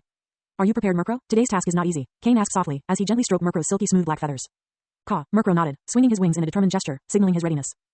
Pokemon, Chronicles of Darkness. Published by web novel. For Kane, the promised land of the Pokemon world was not the idyllic paradise he had hoped for. Instead, he found himself cast into the depths of darkness, a captive of the nefarious Team Rocket on the infamous Purgatory Island. But even in the darkest of times, fate is not always so cruel as to deny a glimmer of hope. Through a twist of destiny, Kane finds himself back where everything began. Armed with the knowledge and experiences of his previous life, he now has the opportunity to make the most of his second chance and forge his own path in the exciting world of Pokemon. Support me and get early access to chapters. www.patreon.com/GizaTransmigration #regression, time travel #second chance original author. Hibiscus website. https://www.youcanshu.com/b/95449. Chapter 19. Kane and Murkrow embarked on a daring mission deep within the forest. For hours on end, they prowled the underbrush, striking swiftly at Kakuna clusters and then slipping away into the shadows before the enemy could mount a counterattack. Their guerrilla tactics proved to be highly effective, and by the end of the afternoon, they had decimated no less than 4 Kakuna clusters. Though the experience gained from each Kakuna was pitifully small, the accumulation of these small victories allowed Murkrow to level up to level 14. But their success did not come without its challenges, for as they destroyed the Kakunas in certain sections of the forest, a few of them would evolve into fierce beedrills in their rage. But Murkrow, battle-hardened and wise, had learned to anticipate such an evolution, and could now defeat beedrills with ease. Kane also gathered data showing that the majority of beedrills had a red aptitude, with only a small number displaying an orange aptitude. This served as a stark reminder of just how rare and valuable highly talented Pokemon are. The difference between a red aptitude and an orange aptitude beedrill was clear. The latter possessed an additional egg move and demonstrated superior overall growth. In battle, an orange aptitude beedrill could withstand 2 gust moves from Murkrow before succumbing, while a red aptitude beedrill would fall after just 1. As the sun began to dip below the treetops, Kane and Murkrow retreated to the safety of the Metapod territory for a well-earned rest. But their mission was far from over, and as the day drew to a close, Kane turned to his companion and asked, "Are you still able to hang on?" Murkrow, silent but determined, nodded his assent. "Then we'll make a sweep before it gets dark," declared Kane, and with that, the 2 warriors set out once more into the heart of the beedrill territory. As Kane and Murkrow ventured further, they encountered increasing resistance. The Kakuna clusters that had once been plentiful on the outskirts of the territory were now scarce, and the only way to find them was to delve deeper into the forest. But with each step they took, the beedrills grew more numerous and more deadly. It took Kane nearly 20 minutes to stumble upon a Kakuna cluster teeming with life. As he surveyed the Kakunas hanging from the trees, he couldn't help but marvel at the beedrills' reproductive prowess. If left unchecked, their ability to reproduce and grow at such a rapid pace could see them rule the entire Trial Island. But nature, as always, had a way of balancing the scales. There were some Pokemon that could not be defeated by sheer numbers alone. And so, as Murkrow prepared to unleash another gust attack upon the Kakunas, several beetles emerged from the surrounding area, their wings humming with fury. Kane frowned as he realized the implications of the beetles' sudden appearance. They had not come by chance but had been lying in wait, guarding the Kakuna cluster. This was not a few stragglers, but a concerted effort by the entire beetle swarm to defend their young. The sight of nearly 100 beetles and countless Kakuna offspring slaughtered in a single day had incensed them to the point of near genocide, and their anger now boiled over as they flew towards Kane and Murkrow, buzzing like a hornet's nest. As the beetles swarmed around him, Kane's face grew grave. It was clear that a formidable leader had emerged within the beetle swarm, one who knew how to use ambushes to deadly effect. It was as if he were facing a pack of wolves. A single wolf or even a pack of wolves would not be so terrifying, but it was the presence of a leader who could command and unite the pack that made them truly formidable. The beetles before him were no different, and their numbers continued to grow, slowly encircling him and Murkrow in a siege. We can't go on like this, Kane thought to himself, his mind racing as he sought a way out. But the more dangerous the situation became, the calmer he became, and his habitual coolness of mind led him to devise a plan of escape. His AI system was always on, analyzing the situation around him. Murkrow, too, sensed the danger, and with a loud caw, he warned the beetles not to come any closer. As Kane slowly retreated with Murkrow, a vigorous buzzing could be heard from behind the beetle swarm. Suddenly, as if receiving some kind of command, all the beetles seemed to go berserk, their anger intensifying and their wings flapping like a raging wave. Murkrow, use Gust at the front to block them as much as possible.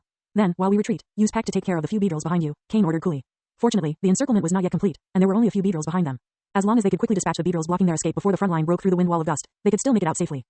A split second later, two massive white whirlwinds appeared in front of the beetles, blocking their path forward. Even if one or two beetles tried to break through the whirlwinds, they were caught up in them in an instant and became incapacitated. Without looking back, Kane wiped his hand on the storage belt around his waist, and a piece of brownish yellow cloth appeared. He casually tied it around his head, revealing only his two eyes, and then dashed straight into the dense forest. Kane ignored the two beetles that charged at him. He was confident that Murkrow would be able to get rid of the two remaining blockers in time after using Gust. With a flash of black light, Murkrow's Peck attack knocked the two low-level beetles away, leaving them motionless on the ground. Peck is also a flying type move, so it dealt a lot of damage to the beetles. After easily dispatching them, Murkrow appeared above Kane, ready to escort him away. Suddenly, amid the whirlwind that blocked the path of all the beetles, a huge figure appeared, steady amid Gust's attack. With a roar, a long sharp needle pierced through the whirlwind, causing it to directly dissipate. It was only then that the figure was revealed to be a beetle that was twice the size of the average beetle. When Kane heard the activity, he looked back from the corner of his eye, and his pupils contracted. It was the beetle swarm's leader. The system couldn't scan the data because Kane was too far away, but judging by the aura alone, it was no weaker than the pincer that had been defeated before. It might have felt even stronger. But now was not the time to fight. Even if it is special, Kane's footsteps would not stop. Instead, he accelerated, leading Murkrow in a hasty retreat, using Gust to block the way a few more times before gradually shaking off the swarm of beetles. After a grueling half-hour battle, Kane, breathing heavily, was able to rest at last under a tree deep in Metapod territory. It was only because of proper nutrition, combined with the breathing techniques he had learned in his previous life while training his body, that he was able to hold on after such an intense pursuit. As his breathing gradually calmed down, Kane couldn't help but feel a headache coming on. He thought about the sheer number of beetles he had seen while escaping. He had originally thought that even if there were more of them, they would all be newly evolved and easily restrained by flying-type moves. He had believed that as long as he controlled his pace, he could devour the entire territory step by step, making it the perfect training ground for Murkrow.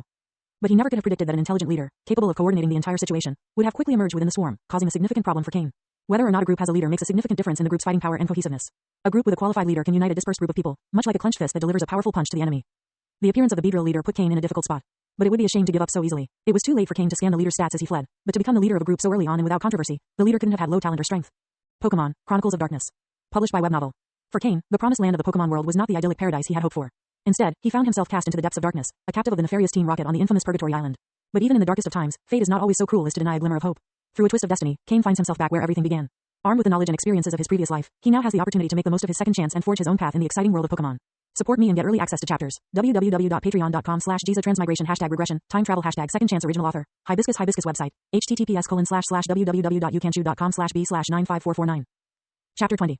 Murkrow, the proud and powerful bird, found no pleasure in vanquishing weak opponents. He knew his duty was to follow the commands of his trainer, Kane, but it was not until the arrival of the beetle leader that he truly felt the thrill of battle. Kane watched on with a smile, stroking the smooth feathers of his companion. You are quite the warrior, Murkrow, he said. The bird let out a fierce caw, as if to say that the only way to truly respect power is to defeat it with one's own strength. The beetle colony was now curled up like a hedgehog, making it difficult to attack. Nevertheless, they would have to wait until morning to deal with the beetles. Back at their camp on top of the familiar hill, Kane built a fire and, as was customary, gave Murkrow a full body massage. Murkrow, Kane said, your strength is still lacking if you wish to fight the beetle leader. We must ramp up your training. Are you up for the task? The bird nodded solemnly, indicating that he was willing to endure any hardship in the pursuit of strength. Very well, Kane said with a slight smile. Let us begin our after-dinner workout. With that, Kane picked up two pieces of wood weighing 2.5 kilograms and tied them to Murkrow's wings with a pre-made rope. The bird felt a heavy weight as he flapped his wings, struggling to lift off the ground. But with each flap, he adjusted to the new stress and flew higher, pushing himself to new limits under the guidance of his trainer. You know the drill, Murkrow, Kane said, nodding at the large tree before them. Its branches and leaves spread out wide, making it a formidable obstacle to fly around. 100 laps, my friend. The bird took off, circling the tree with precision, not stopping for a moment. As the night fell, Kane and Murkrow, having completed their training, slowly drifted off to sleep. 5 days had passed since their last trial test, and another was set to take place in 2 days' time. Whether they could solve the beetle problem or not, they would have to return to the base after the next day. Hidden in a bush, Kane was covered in leaves and grass, his head wrapped in a ragged cloth and his face heavily oiled. Only his eyes were visible, peeking out from the undergrowth. The smell of tree sap clung to him, making it difficult to spot him among the foliage. This was a simple camouflage technique, one he had mastered as a member of Team Rocket. The beetles flew overhead, their yellow bodies and red eyes a blur. Kane knew that his presence had a significant impact on Murkrow's ability to battle freely. If it weren't for protecting Kane, the beetles would never have been able to keep up with Murkrow's speed. So Kane simply hid in one place and waited for Murkrow to lead all the beetles away. He waited for 10 minutes until a jet blackbird Pokemon landed next to the bush and called softly. Caw, Murkrow cawed as it returned to Kane's side, having successfully led the swarm of beetles on a wild goose chase. Following Kane's orders, Murkrow had maintained a steady pace that allowed the beetles to keep up, but not to attack. Once safely away from Kane's position, Murkrow had used Tailwind to fly at full speed and shake off the pursuit.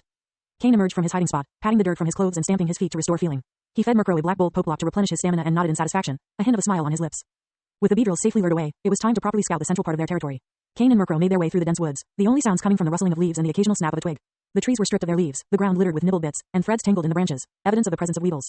The scent of fresh leaves hung in the air as Kane and Murkrow pressed on. It didn't take long for them to arrive at the heart of the territory, a massive old tree, nearly 3 times the size of the one Kane usually lived in, with a bird's nest-like structure on top made entirely of clay. Kane stood at the edge of the massive hive, staring in disbelief at the scene before him. The hive was filled with Pokemon eggs. If they all hatched successfully, there would be a massive number of Weedles, which would eventually evolve into a swarm of Beedrills. Despite their short lifespan, these bug-type Pokemon had a reproductive rate that was unrivaled by other Pokemon. Kane, taken aback, activated his system and began scanning all the eggs. The data flickered before his eyes, mostly red aptitude Pokemon eggs with a few orange ones thrown in. After a few moments, all of the data had been scanned, yielding a total of over 500 Beedrill eggs, with only 3 of them at the yellow aptitude level and 25 at the orange. Kane took a deep breath, unsure of what to do with these eggs. Destroying them had no meaning or value to him. Murkrow, who had been standing beside him, suddenly patted Kane's leg, drawing his attention to a branch higher up. Looking in the direction Murkrow indicated, Kane noticed a smaller hive at the top of the tree, more delicate and detailed in terms of craftsmanship. Murkrow led him to the hive higher up. This must be the nest of the Beedrill leader, Kane thought as he looked at the 3 Pokemon eggs in the hive. When he reactivated the system, he was astounded by the results of the scan. 2 of the 3 Pokemon eggs had a yellow aptitude, and 1 had a green aptitude. Pokemon, Weedle, egg form, green. Gender, female. Level, 1. Type, bug plus poison. Ability, unknown.